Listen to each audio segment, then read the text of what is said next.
नमस्कार मंडळी, श्री स्वामी समर्थ. स्वागत आहे तुमचं माझ्या यूट्यूब चॅनलवरती.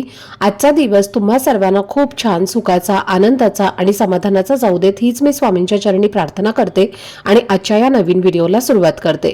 पण त्या अगोदर तुम्ही माझ्या चॅनलवरती जर नवीन असाल तर चॅनलला पण लगेच सबस्क्राईब करा आणि कमेंटमध्ये श्री स्वामी समर्थ लिहायला अजिबात विसरू नका. येत्या 22 फेब्रुवारीला म्हणजेच गुरुवारी आपली अत्यंत पवित्र आणि महत्त्वाची अशी माघी गणेश जयंती साजरी होत आहे.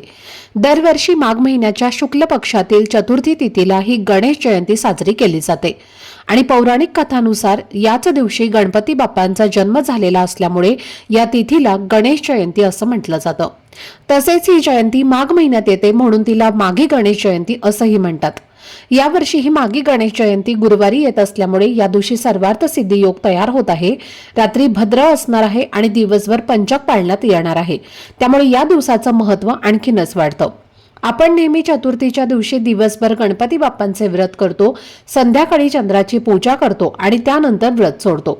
पण माघी गणेश जयंतीच्या दिवशी चंद्राकडे पाहू नये अशी परंपरा सांगितली जाते आणि म्हणजेच या दिवशी चंद्रपूजा केली जात नाही असं मानलं जातं.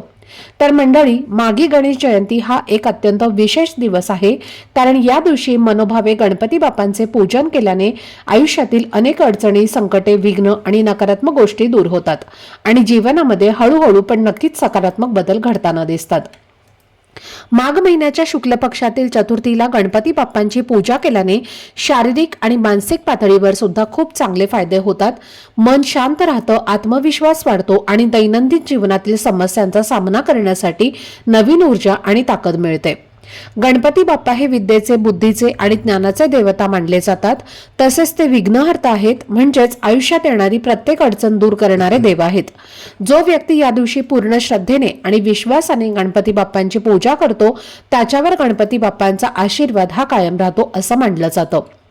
गणपती बाप्पा हे सगळ्या देवतांमध्ये अतिशय हुशार आणि बुद्धिमान देवता मानले जातात आणि म्हणूनच चतुर्थीचे व्रत खास करून मुलांकरता खूप महत्त्वाचे मानले जाते. या दिवशी मुलांसाठी काही खास आणि प्रभावी उपाय देखील केले जातात.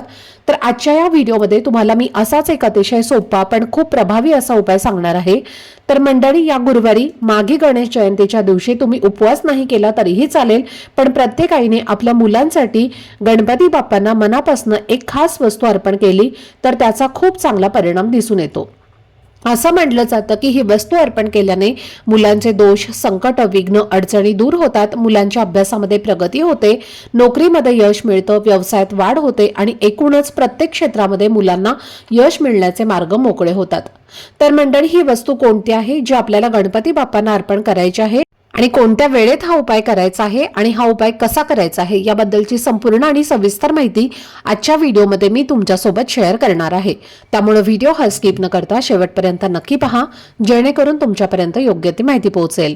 आणि तुम्ही माझ्या चॅनलवरती जर नवीन असाल तर चॅनलला पण लगेच सबस्क्राईब करा आणि बेल आयकॉनला पण प्रेस करा, म्हणजे मी जेव्हा कधीही नवीन व्हिडिओज अपलोड करेन त्याचं नोटिफिकेशन सर्वात आधी तुम्हाला मिळेल आणि तुमचा एकही व्हिडिओ हा मिस होणार नाही. तसेच खाली असलेला हाय बटनला सुद्धा क्लिक करा. तर आजच्या या व्हिडिओमध्ये तुम्हाला मी जो उपाय सांगणार आहे तर हा उपाय खास करून येत्या गुरुवारी माघी गणेश जयंतीच्या दिवशी करायचा आहे, कारण हा दिवस अत्यंत पवित्र, शक्तिशाली आणि फलदायी मानला जातो. तर मंडळी, माघी गणेश जयंतीच्या दिवशी लहान मुलांपासून ते मोठ्यांपर्यंत सर्वांनी शक्य असेल तर हे व्रत जरूर करावं, कारण या दिवशी गणपती बाप्पांचा जन्म झाला होता आणि म्हणूनच हा दिवस त्यांचा वाढदिवस मानला जातो. असं सांगितलं जातं की या दिवशी पृथ्वीवर गणेश तत्व फार मोठ्या प्रमाणामध्ये जागृत असतं आणि त्यामुळे या काळात केलेली व्रत, पूजा आणि उपाय हे लवकर फळ देणारे ठरतात. तर आज मी तुम्हाला जो उपाय मुलांसाठी सांगणार आहे तर हा उपाय प्रत्येक आईने आपल्या मुलांसाठी नक्कीच करावा. मग ती मुलं अगदी लहान असोत किंवा मोठी असोत, मुलगा असो किंवा मुलगी असो, हा उपाय सर्वांसाठी सारखाच प्रभावी आहे. हा उपाय श्रद्धेने आणि विश्वासाने केला तर नक्कीच सकारात्मक परिणाम दिसून येतात आणि म्हणूनच प्रत्येक आईवडिलांनी हा उपाय आपल्या मुलांच्या उज्ज्वल भविष्यासाठी जरूर करावा. कारण प्रत्येक आईवडिलांना हेच वाटत असतं की आपली मुलं खूप शिकावीत, प्रत्येक क्षेत्रामध्ये यशस्वी व्हावीत आणि त्यांची भरभरून प्रगती व्हावी. त्यांच्या आयुष्यामध्ये कोणतंही दुःख, संकट किंवा अडचण येऊ नये, मुलांनी हट्टीपणा करू नये, सांगितलेली गोष्ट ऐकावी आणि योग्य मार्गाने चालावं. पण प्रत्यक्षात असं नेहमीच घडतं असं नाही. ज्या घरात लहान मुलं असतात, जी सतत चिडचिडेपणा करतात, किरकोळ कारणांवरनं रडतात हट्टीपणा करतात किंवा वारंवार आजारी पडतात आणि जी मुलं मोठी असतात, जी शाळेत किंवा कॉलेजमध्ये शिकत असतात, त्यांना अनेक वेळेला अभ्यासामध्ये मन लागत नाही, अभ्यास केला तरी तो त्यांच्या लक्षात राहत नाही, कितीही मेहनत घेतली तरी परीक्षेच्या वेळी काहीच आठवत नाही आणि त्यामुळे अपेक्षित यश मिळत नाही. काही वेळेला असंही होतं की मुलं खूप शिकलेली असतात पण त्यांना मनासारखी नोकरी मिळत नाही, व्यवसाय करत असतील तर व्यवसाय नीट चालत नाही किंवा लग्नाच्या वयाचे मुलं मुली असतील तर त्यांचे विवाह योग जुळून येत नाहीत. तर अशा सगळ्या समस्या दूर करण्यासाठी हा एकच उपाय मागे गणेश जयंतीच्या दिवशी केला तर नक्कीच त्याचा फायदा होतो असं मानलं जातं. आता हा उपाय करण्यापूर्वी सकाळी लवकर उठून स्वच्छ स्नान करायचं आहे. त्यानंतर आपल्या देवघरातल्या देवांची मनोभावे पूजा करायची आहे. तुमच्या देवघरामध्ये गणपती बाप्पांची मूर्ती असेल तर त्या मूर्तीवर शुद्ध पाण्याने किंवा पंचामृताने अभिषेक करायचा आहे आणि अभिषेक करताना त्या पाण्यामध्ये पांढरे तीळ घालायचे आहेत, कारण मागे गणेश जयंतीला तिळांना खूप विशेष महत्त्व आहे. अभिषेक करत असताना गणपती अथर्व शीर्षाचं पठण करावं किंवा शक्य नसेल तर ओम गणगणपते नमः या मंत्राचा जप मनापासून करावा. जर तुमच्याकडे मूर्ती नसेल आणि फक्त फोटो असेल तर तो फोटो तुम्हाला स्वच्छ पुसून घ्यायचा आहे आणि त्यालाही मनोभावे नमस्कार करायचा आहे. अभिषेक झाल्यानंतर जे तीर्थ तयार होतं तर त्यातले 2 ते 4 थेंब मुलांना जरूर पाजायचे आहेत, कारण या तीर्थामध्ये सकारात्मक ऊर्जा आणि दैवी शक्ती असते असं मानलं जातं. गणपती बाप्पा हे बुद्धीचे देवता असल्यामुळे हे तीर्थ घेतल्याने मुलांची बुद्धी तीव्र होते, एकाग्रता वाढते आणि मन शांत राहतं.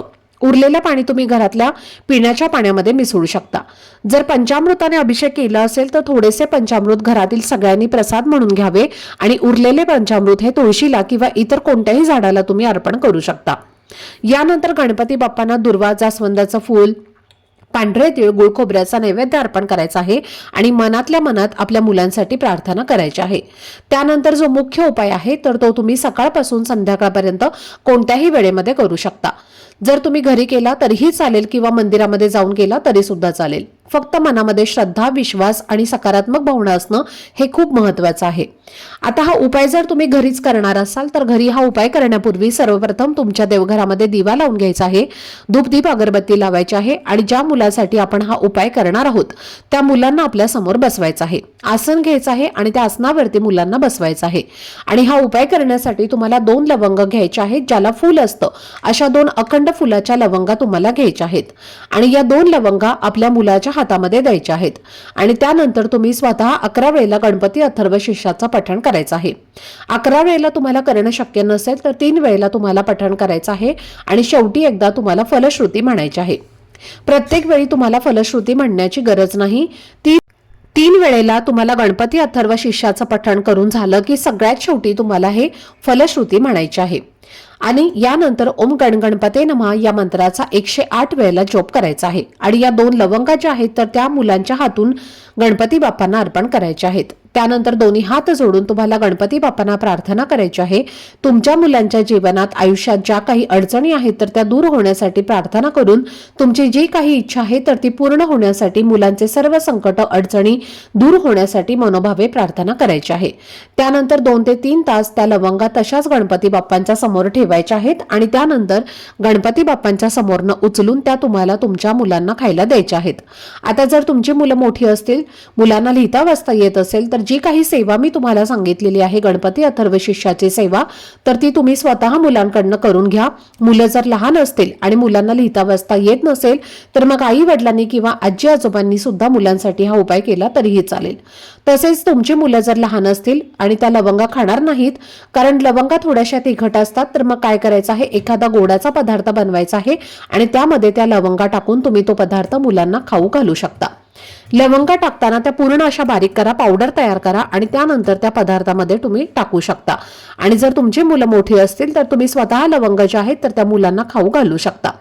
आता तुमची मुलं जर बाहेरगावी शिकायला असतील तर हा उपाय तुम्हाला करता येणार नाही, कारण ही सेवा केल्यानंतर काही वेळाने त्या लवंगा लगेच आपल्या मुलांना खायला द्यायच्या आहेत, कारण त्या लवंगांमध्ये प्रचंड दैवी शक्ती असते, बाप्पांचा आशीर्वाद असतो. आणि जेव्हा आपण अशा अभिमंत्रित करून लवंगा गणपती बाप्पांना अर्पण करतो आणि त्या लवंगा मुलांना खायला देतो तेव्हा मुलांच्या आयुष्यातील सर्व समस्या या 100% दूर होतात.